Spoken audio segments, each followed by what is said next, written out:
l'élection présidentielle en Roumanie annulée. En effet, la Cour constitutionnelle le 6 décembre a annulé le second tour, alors que le candidat anti-système, anti-européen, Călin Georgescu était en tête à l'issue du premier tour, et les sondages prédisaient une écrasante victoire au second. Les raisons de cette annulation, selon les autorités roumaines, il y aurait eu une ingérence étrangère, russe pour ne pas la citer, qui aurait financé des comptes TikTok pour soutenir Călin Georgescu. Cette version délirante a été reprise par tous les médias français et par les diplomates de l'Union européenne. Eh bien, on en sait un peu plus sur cet énorme bobard, Frédéric Egui. La campagne pro-Georgescu sur TikTok a été payée par le parti au pouvoir. C'est l'agence fiscale roumaine qui a découvert le poteau rose. Le Parti national libéral, via l'entreprise Kensington Communication, a financé 130 influenceurs pour qu'ils vantent les qualités du futur président. Mais pourquoi un tel coup tordu ? Cela n'avait en réalité rien à voir avec la Russie, mais tout à voir avec des coups bas internes de la politique roumaine, souligne au micro de TVL l'auteur Modeste Schwartz, qui a vécu 15 ans dans le pays. Le but, faire perdre quelques voix aux sociaux-démocrates, PSD, qui sont dans la coalition au gouvernement pour se retrouver en position de force au second tour. Sauf que le message a particulièrement résonné chez les Roumains et que la situation leur a complètement échappé puisque les deux candidats, PNL et PSD, ont été ni plus ni moins éliminés. Remarquez que c'est un grand classique, et notamment en France. Certains grands partis ont tendance à financer des candidats qu'on appelle sous-marins, qui ont pour but de torpiller la candidature de l'adversaire, en lui faisant perdre quelques précieux pourcentages pour le second tour. Oui, c'est un grand classique. Et ils sont où nos journalistes pour enquêter sur ce genre de pratique ? Eh bien, vous le savez, ils ne font rien. Non, ils ne font que réciter les éléments de langage dictés par Bruxelles. Présidentielle annulée en Roumanie, comment la percée du pro-russe Călin Georgescu a été alimentée par TikTok et des influenceurs rémunérés. Pour écrire ce genre d'ânerie, il faut être non seulement ignorant des pratiques politiciennes, mais surtout des magouilles au sein de la classe politique roumaine, et dénoncer l'ingérence russe au nom de l'ingérence européenne. Mais quelle blague! Le narratif des soupçons, donc, d'ingérence étrangère, repris en chœur par la presse et Bruxelles, n'était donc là que pour faire diversion et pour rattraper les pots cassés, et permettre au camp mondialiste de se réorganiser en catastrophe. Le PNL et le PSD vont ainsi présenter cette fois-ci un candidat commun. Notre devoir est avant toute chose de défendre les valeurs démocratiques dans l'OTAN, sans rire. C'est fascinant le progressisme. Libéraux et socialos vont s'allier après avoir été rivaux. Cela me rappelle quelque chose. Voyons. Bayrou et la France, bien évidemment. Petit résumé, le PNL au pouvoir fait la pub de Georgescu sur TikTok dans l'espoir de faire perdre le candidat de son allié du PSD. Erreur de calcul, les candidats du PNL et du PSD sont éliminés. Panique, le PNL accuse TikTok d'avoir amplifié la candidature de Georgescu, qu'il a lui-même financée. C'est la Russie! La presse embraye, Bruxelles embraye. L'élection est annulée sur la base de soupçons d'ingérence étrangère, ce que tout le monde sait être un énorme bobard. L'Union européenne en profite pour sortir le DSA de sa boîte et censurer les réseaux sociaux. Le PNL et le PSD se rabibochent et décident de présenter un candidat commun. Ce scénario est celui désormais de nombreux pays européens. L'Union européenne, la prison des peuples. Passons maintenant au cas de la Moldavie. En Moldavie, l'Union européenne avait préparé un petit récit d'ingérence russe sur fond d'avions remplis de votants affrétés par le candidat pro-Kremlin, juste au cas où. Elle n'a pas eu à l'utiliser, la candidate pro-européenne a gagné grâce aux voix de la diaspora. La démocratie a triomphé. Ce tweet se termine par un peu d'ironie afin de ne pas hurler. Évoquons le cas de la Géorgie. L'ex-présidente Zoura Bijvili de Géorgie affirme qu'elle a décidé de s'accrocher à son fauteuil malgré l'expiration de son mandat. Ben voyons, et ça parce que les élections législatives validées par la Cour suprême géorgienne ne lui conviennent pas. Elle refuse de céder la place à son successeur légitimement élu. En bon français, cela s'appelle un coup d'État. L'Union européenne applaudit et envoie ses représentants en Géorgie pour la soutenir. Cette putschiste n'a obtenu la nationalité géorgienne qu'en 2004. C'est une ancienne diplomate française qui fut notamment première secrétaire de l'ambassade de France aux USA, première secrétaire à la mission permanente française auprès de l'OTAN, ex-directrice des affaires internationales et stratégiques au secrétariat général français de la défense nationale. Elle est géorgienne comme moi, je suis archevêque. Il est à noter que la Géorgie n'est pas dans l'Union européenne. Mais est-ce que cette situation pourrait-elle se produire dans un grand pays de cette Union européenne, notamment en Allemagne? Eh bien, cela se profile avec le discours du président allemand. Très important, le président allemand vient de dissoudre le Parlement et d'annoncer des élections législatives le 23 février 2025. Mais dans la même déclaration, il annonce que le réseau social X est un danger pour la démocratie et fait explicitement référence à la Roumanie où l'élection présidentielle a été annulée en cours de route.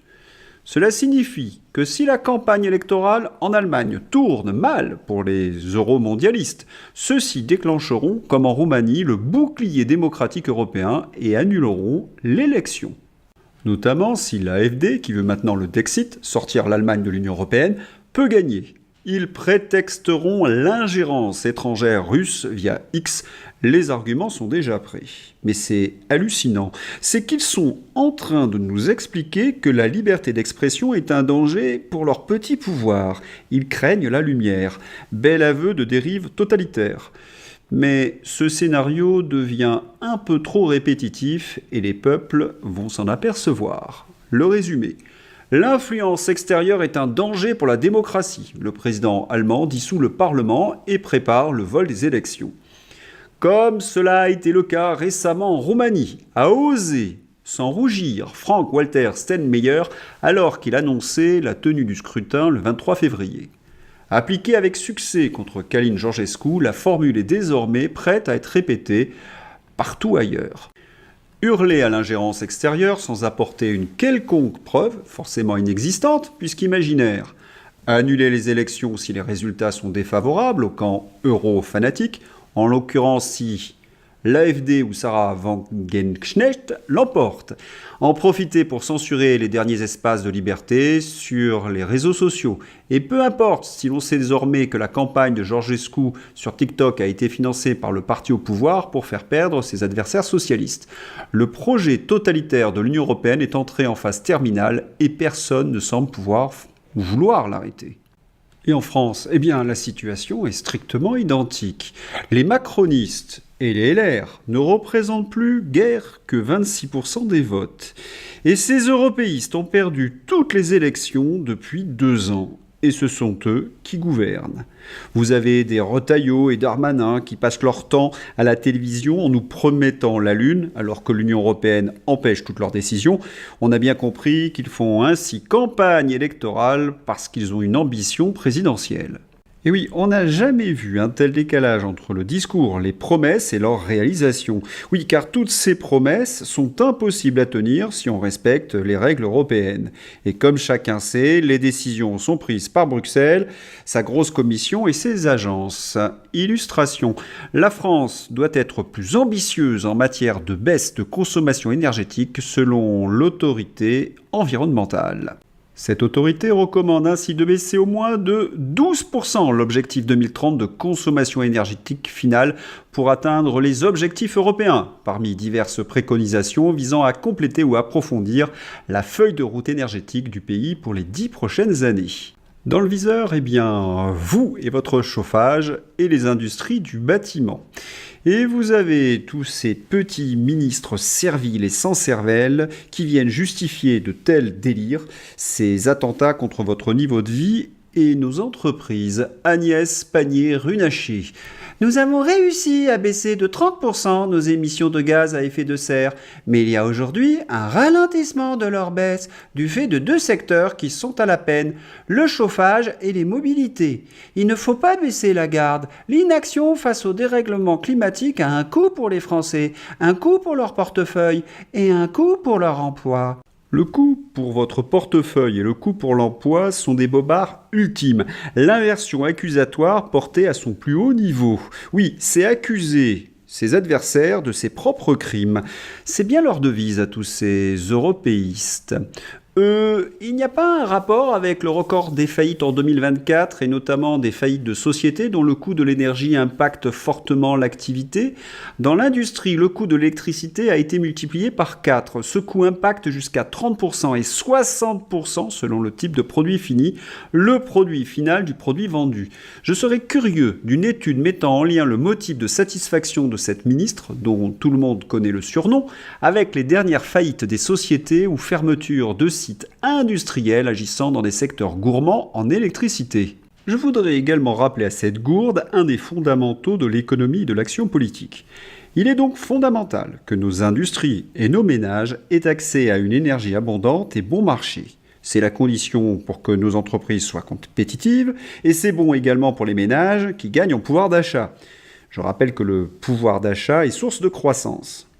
C'est la raison pour laquelle le général de Gaulle avait voulu l'indépendance énergétique de la France avec le nucléaire. La politique de l'Union européenne, c'est exactement l'inverse. Fermer le nucléaire, nous piller et nous appauvrir. Doit-on s'étonner dans ces conditions de tous nos déficits ? Et puis, il y a le quotidien des Français. Jour rouge pour certains clients EDF le 27 décembre. La facture va chauffer. Les abonnés à l'option Tempo d'EDF doivent redoubler de vigilance entre novembre et mars, période marquée par de nombreux jours rouges. Lors de ces journées de forte consommation, le tarif de l'électricité peut fortement augmenter. Traduisons. Lorsqu'il fait froid, il faut couper votre chauffage parce que c'est devenu trop cher, hors de prix. Merci à l'Union européenne, merci à panier runaché. Et comme l'hiver s'annonce rigoureux cette année, et il y a pire, toutes ces souffrances pour rien. La France, c'est moins de 1% des émissions mondiales de CO2. Et ces idiots sont en train de détruire l'industrie et l'économie française pour ça. Si les macronistes n'étaient pas des vendus à tous ces escrologistes européistes mondialistes, ils exigeraient que la France sorte du marché européen de l'électricité. Nicolas Dupont-Aignan. Pendant que l'Espagne protège ses citoyens avec des prix à 58 € le mégawattheure, en sortant du marché européen de l'électricité, la France s'enlise avec l'Union européenne et reste prisonnière des délires de Bruxelles à 80 € le mégawattheure. Combien de temps allons-nous subir cette soumission qui tue notre pays ?